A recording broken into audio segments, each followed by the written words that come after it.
नमस्कार। तो आज हम डिस्कस करेंगे प्रीवियस ईयर का नायब तहसीलदार का पेपर। ये प्रीवियस ईयर का एनटी का पेपर है। मैंने आपको पहले भी बताया था कि कई बार एनटी और तहसील वेलफेयर ऑफिसर का पेपर जो था वो एक साथ कंडक्ट किया जाता था, परंतु आई थिंक ये जो पेपर अभी हम डिस्कस कर रहे हैं यहाँ पर सिर्फ नायब तहसीलदार का पेपर ही डिस्कस किया गया था, परंतु तहसील वेलफेयर का पैटर्न भी कुछ इसी तरह रहता है, क्योंकि थोड़ा इक्विवेलेंट ही हम कहेंगे कि ये पोस्टें बराबर की होती हैं, तब इसलिए इनका पैटर्न भी सेम रहता है।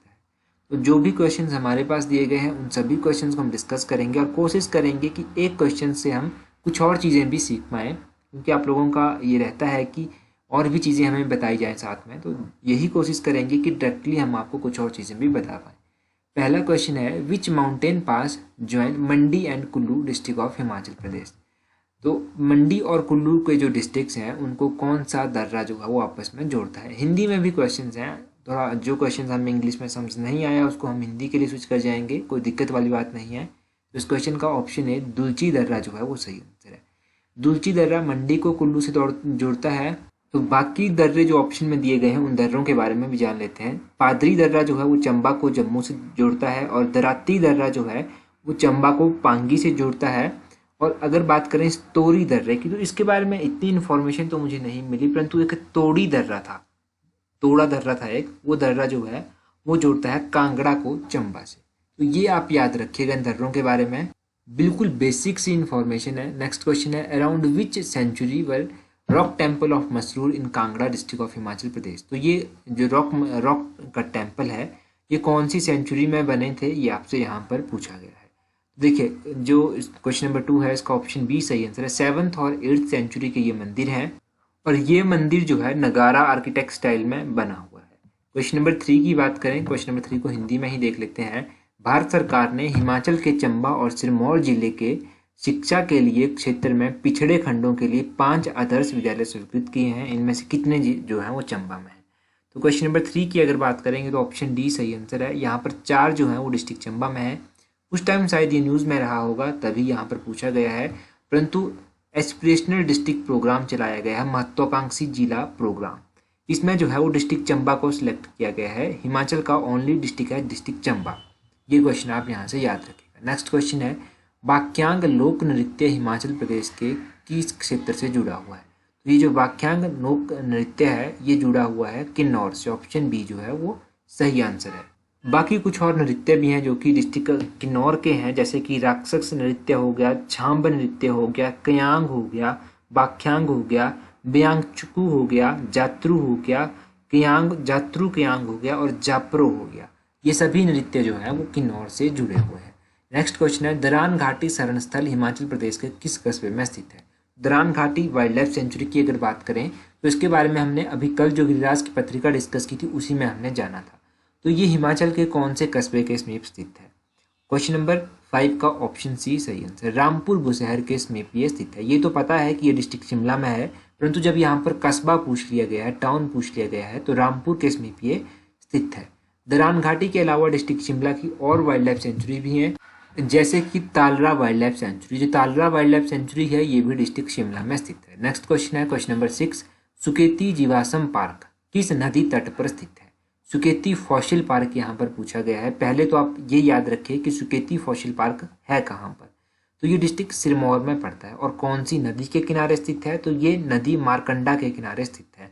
ऑप्शन सी जो है वो सही आंसर है। कई बार पूछ लिया जाता है कि मारकंडे नदी कौन से डिस्ट्रिक्ट में बहती है, तो ये डिस्ट्रिक्ट सिरमौर में बहती है। क्वेश्चन नंबर 7 की बात करेंगे, हिंदी में ही देखते हैं। क्वेश्चन नंबर 7, हिमाचल प्रदेश में 2013 ईस्वी में सबसे पहला कौशल विकास केंद्र किस कस्बे में स्थापित किया गया था। क्वेश्चन नंबर 7 का ऑप्शन ए नाहन जो है वो सही आंसर है। क्वेश्चन नंबर 8 की बात करेंगे तो 2014-15 में किस स्वच्छता मुहिम के तहत स्वच्छ भारत मिशन कार्यक्रम शुरू किया गया था। तो कौन सी ऐसी प्रोग्राम था जिसके तहत इसको लॉन्च किया गया था, तो ये था निर्मल भारत अभियान।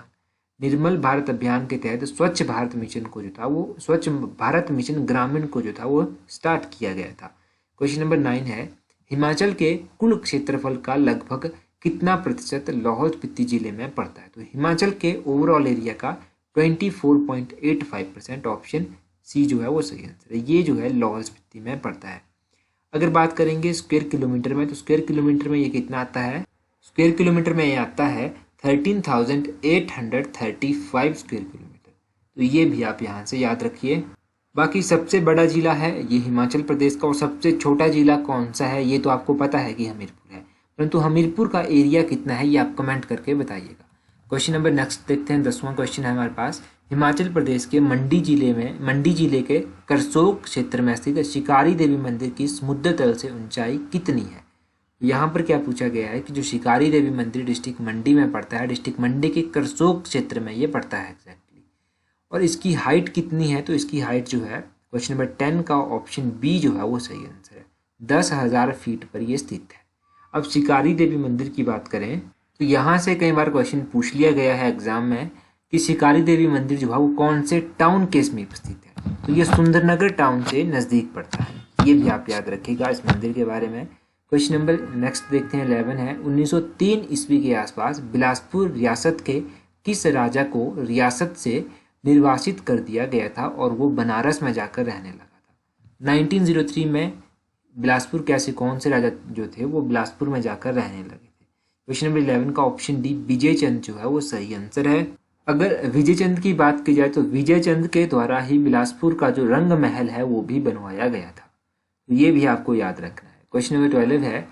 बुसहर रियासत में रीत विवाह की प्रथा किस वर्ष जो था वो समाप्त कर दी गई थी। तो बुसहर में एक रीत जो है मैरिज का टाइप है, इसको कब समाप्त कर दिया गया था। तो ऑफिशियल आंसर की के अकॉर्डिंग ऑप्शन सी 1925 में जो था इसको समाप्त कर दिया गया था। नेक्स्ट क्वेश्चन है क्वेश्चन नंबर 13। 1946 ईस्वी में शिमला हिल स्टेट में सबसे छोटी रियासत ठकुराइन कौन सी थी। सबसे छोटी ठकुराइन जब आपसे पूछा गया है तो क्वेश्चन नंबर 13 का जो है वो ऑप्शन सी सही आंसर है। रतेश जो था वो सबसे छोटी ठकुराइन थी। तो रतेश का एरिया कितना था। रतेश रियासत का जो एरिया था वो था 2 स्क्वायर किलोमीटर। इसका एरिया भी आप याद रखिएगा कि रतेश का एरिया कितना था। वैसे रतेश से भी छोटी एक रियासत थी, वो कौन सी थी, वो थी कुठार। कुठार का एरिया था 1 स्क्वायर किलोमीटर। और सबसे बड़ी कौन सी थी, सबसे बड़ी थी रामपुर बुशहर। रामपुर बुशहर का एरिया था 3651 स्क्वायर किलोमीटर। ये एरिया भी आप याद रख लीजिएगा, एरिया भी एग्जाम में पूछ लिया जाता है।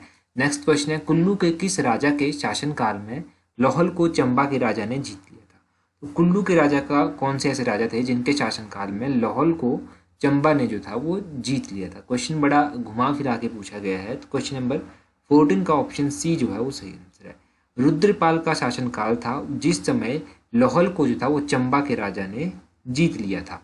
क्वेश्चन नंबर 15 देखते हैं। 15 में पूछा गया है कि भूमि राजस्व को 1863 ईस्वी तक बिलासपुर रियासत में फसल के अंश के रूप में लिया जाता था, उसकी मात्रा पैदावार के कितने हिस्से की होती थी। मतलब 1863 में जो था वो बिलासपुर रियासत में ऐसा होता था कि जो यहाँ पर भूमि का जो कर लिया जाता था, राजस्व लिया जाता था, उसको फसल के कुछ हिस्से के रूप में लिया जाता था।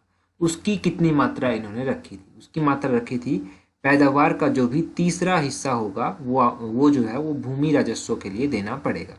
ये 1863 में यहाँ पर प्रचलित था। Question number 16।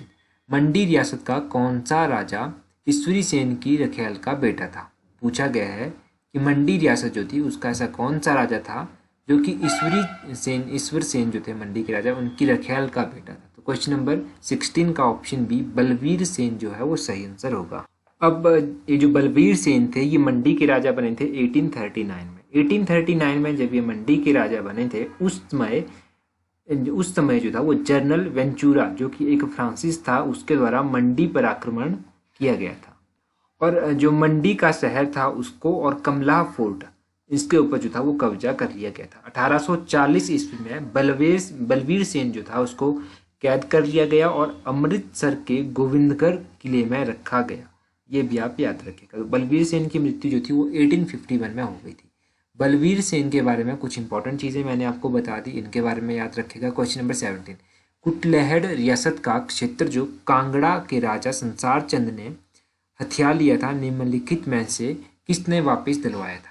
ये जो कुटलैहड़ रियासत थी इसका कुछ एरिया जो था वो कांगड़ा के राजा संसार चंद ने कैप्चर कर लिया, तो ये किसने वापस दिलवाया था। तो क्वेश्चन नंबर 17 का ऑप्शन बी गोरखाओं ने जो था इसको वापस दिलवाया था। ये आप याद रखिएगा।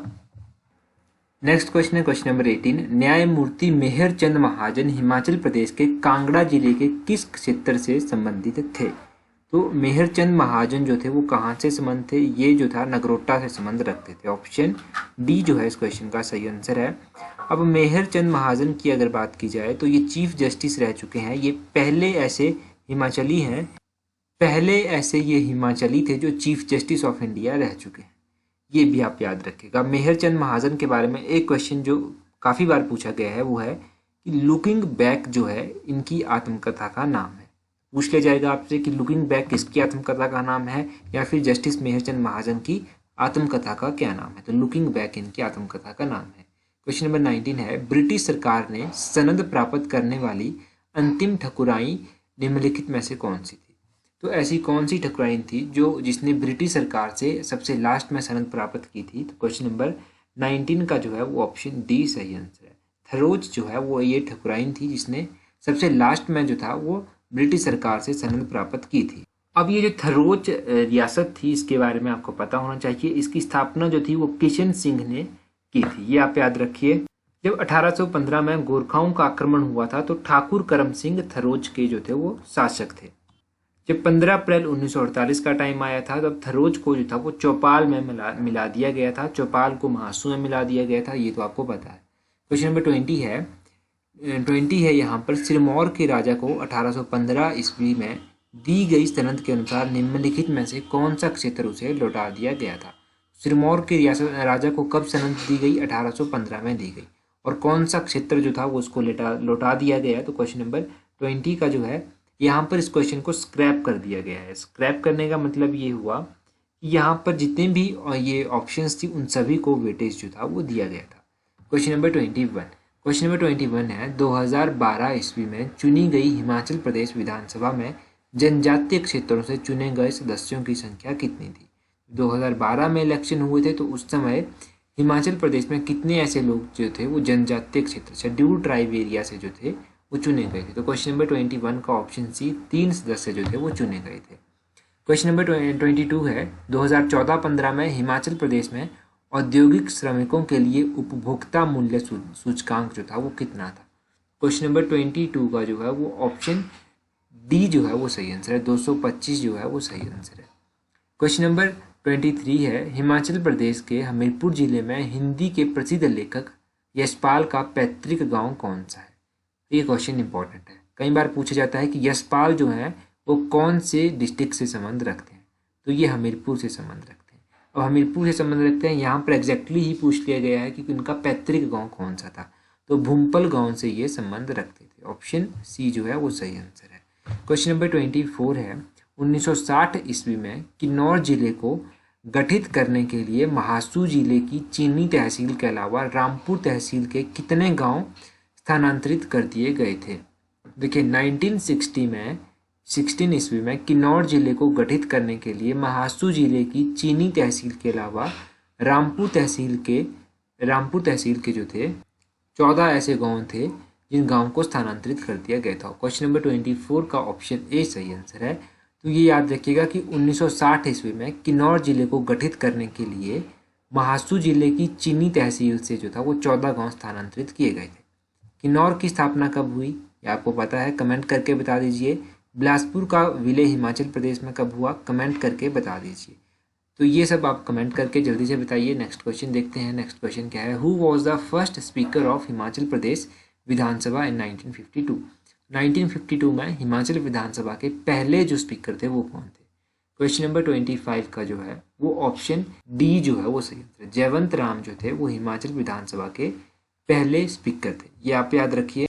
अभी एक पेपर में क्वेश्चन पूछा गया था कि हिमाचल प्रदेश के प्रथम राज्यपाल यानी कि गवर्नर कौन थे। तो हिमाचल प्रदेश के पहले गवर्नर थे एस चक्रवर्ती, ये आप याद रखिए। और जब हिमाचल प्रदेश को पूर्ण राज्य की प्राप्ति हुई थी तो उसके बाद हिमाचल विधानसभा के पहले अध्यक्ष कौन बने थे।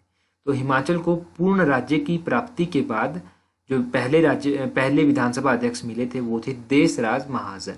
देशराज महाजन नाम भी आप याद रखिए। तो ये 3 क्वेश्चन आप याद रखिए, पहले स्पीकर, पहले राज्यपाल, और जब पूर्ण राज्य का दर्जा मिला था उसके बाद विधानसभा अध्यक्ष पहले कौन थे, देशराज महाजन। क्वेश्चन नंबर 26 है, according to 2010-11 agriculture census what is the percentage of small marginal holding in Himachal Pradesh. काफ़ी इंपॉर्टेंट क्वेश्चन और कई बार एग्जाम में भी पूछ जाता है। तो क्वेश्चन नंबर 26 का जो है वो कौन सा सही आंसर होगा? क्वेश्चन नंबर 26 का ऑप्शन डी 87.95% जो है वो सही आंसर है। इतनी परसेंटेज जो है 2011 10-11 की एग्रीकल्चर सेंसस के अनुसार हिमाचल में स्मॉल मार्जिनल लैंड होल्डिंग की है। अब आपको पता होना चाहिए कि स्मॉल फार्मर किसे कहते हैं, मार्जिनल फार्मर किसे कहते हैं। तो ऐसे किसान जिनके पास 1 हेक्टेयर से कम भूमि है उन किसानों को कहेंगे मार्जिनल फार्मर यानी कि सीमांत किसान। और ऐसे किसान जिनके पास 1 हेक्टेयर से 2 हेक्टेयर के बीच भूमि है उन किसानों को कहेंगे स्मॉल फार्मर यानी कि लघु किसान। तो ये आप याद रखिएगा, स्मॉल और मार्जिनल फार्मर किसको कहा जाता है। Question number 27, which district of Himachal Pradesh recorded the highest growth rate of population during 2010-11 census? Himachal का ऐसा कौन सा डिस्ट्रिक्ट है जहां पर सबसे अधिक ग्रोथ रेट दर्ज की गई है 2001 और 2011 के बीच? तो ऊना क्वेश्चन नंबर 27 का सही आंसर है। ऊना का एरिया कितना है ये आप कमेंट करके बताइएगा, जल्दी से कमेंट करके बता दीजिए ऊना का एरिया कितना है। Question number 28, which craftsman in court of Raja Meru Varman of Chamba build the metal alloy image at Bharmour and Chhatrari temple? यहाँ पर हिंदी में एक बार इस क्वेश्चन को पढ़ के बताता हूँ। अच्छा, उससे पहले चैनल को सब्सक्राइब नहीं किया है तो जल्दी से सब्सक्राइब कर दीजिए, वीडियो को लाइक करना ना भूलें और शेयर भी जरूर करें। क्वेश्चन नंबर 28, चंबा के राजा मेरू वर्मन के दरबार से जुड़े किस कारीगर ने भरमौर और छतरारी मंदिरों में अष्ट धातु की मूर्तियां बनाई थी? तो ये गुग्गा ऐसे जो थे वो कलाकार थे या फिर आप कह लीजिए कि एक कारीगर थे। क्वेश्चन नंबर 28 का जो है वो ऑप्शन ए सही आंसर है, गुग्गा जो है वो सही आंसर होगा, ये आप याद रखें। अगर पेंटिंग के बारे में बात कर लें तो निक्का पेंटर जो है वो डिस्ट्रिक्ट चंबा या फिर चंबा रियासत से संबंध रखते हैं। और एक जो अभी एग्जाम में पूछा गया था वो था मनकू पेंटर के बारे में। मनकू पेंटर जो है वो राजा संसार चंद के कार्यकाल के दौरान एक पेंटर थे। तो ये आप याद रखिएगा मनकू और निक्का के बारे में। क्वेश्चन नंबर 29 में पूछा गया है कि हिमाचल प्रदेश में किस आयु वर्ग की किशोरियों को किशोरी शक्ति योजना के अंतर्गत शामिल किया गया है? उस टाइम ये किशोरी शक्ति योजना थी, परंतु इस क्वेश्चन को भी हम डिस्कस करेंगे। क्वेश्चन नंबर 29 का ऑप्शन सी 11 to 18 ईयर्स, 11 से लेकर 18 वर्ष की जो किशोरियां थी उनको किशोरी शक्ति योजना के अंतर्गत लाया गया था। क्वेश्चन नंबर 30 है, हिमाचल प्रदेश में बंधुआ मजदूर प्रणाली उन्मूलन अधिनियम कब पारित किया गया? इंग्लिश में आप देखिएगा, समझाएगा। When was the bonded labor system abolition act passed in Himachal Pradesh? तो ये बॉन्डेड लेबर एवोल्यूशन का जो एक्ट था ये कब पास किया गया था? ये पास किया गया था 1976 में। ऑप्शन बी जो है वो सही आंसर है। तो इस वीडियो में हम इतना ही डिस्कस करेंगे। 30 क्वेश्चन हमने HPGK के डिस्कस किए डिटेल में, आगे भी हम डिस्कस करेंगे। पार्ट 2 का आप इंतजार कीजिएगा, आपको जल्दी ही प्रोवाइड करवा दिया जाएगा। So that's all for today. Thank you very much for watching the video.